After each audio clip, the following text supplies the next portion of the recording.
Just to supplement what my brother has said, all that he said is true.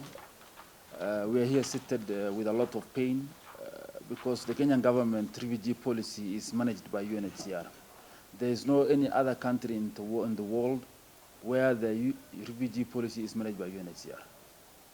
DRS is funded by UNHCR. It has to do everything that has been given and ordered to by UNHCR. UNHCR has requested for camps to be opened. They were given camp. Kenya government said yes, yet they are not operating. UNHCR have requested for all sorts of help from Kenya government, and Kenya government said yes. We have never gotten as host communities our shares. The only time, I underline, the Kenyan government put its foot down when they have said we want to close the camps. That time UNHCR came to them, and the only time you got help from UNHCR was that time, where they given us a program called KDEC to Deep. And that program itself is a loan to the people of Kenya. Small and loan, a kitty loan. UNHCR have defined for Kenya government refugee affected areas to mean 50 kilometers. Nowhere else in the world is refugee affected areas only 50 kilometers square. In Pakistan, the whole of Peshawar and Zawahir province is considered as refugee affected areas. UNHCR have told Kenya government we are going to help you give scholarships, what's called Elimu scholarship, which is 4,000 in number.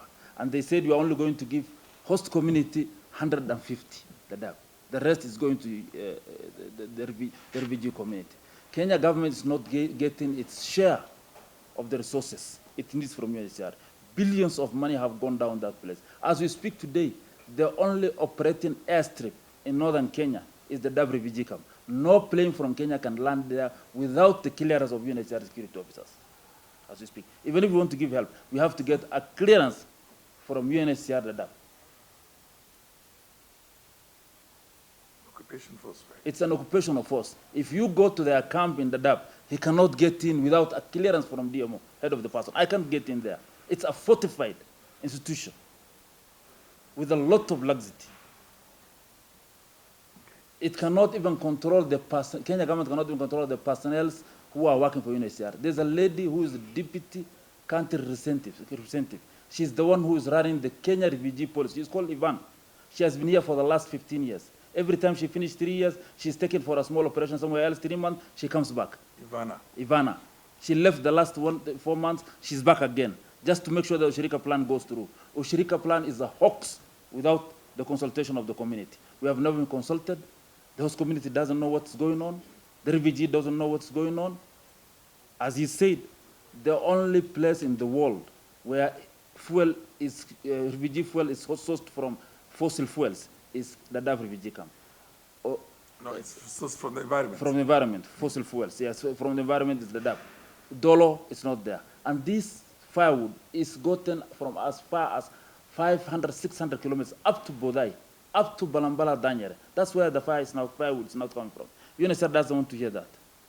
They say we are going to help the security forces there. The only forces they're helping is the ones which have been attached to them, protecting them. 5 kilometers out of the depth, they will not give even a single coin for fuel. They have gotten a safe haven to work in this country. We are telling the Kenya government to put its foot down. We are talking to the professor, telling him that the refugee affairs you are running is a refugee affairs service being run and controlled from Geneva. It's not us to go to Geneva and ask for funds. It's them to come here and bring the funds. We should not be going as a community to go and look for funds there. We are holding these refugees, we are giving them the generosity to host them. We cannot talk today and say that the road linking the Dadaab to Garissa is not tarmacked.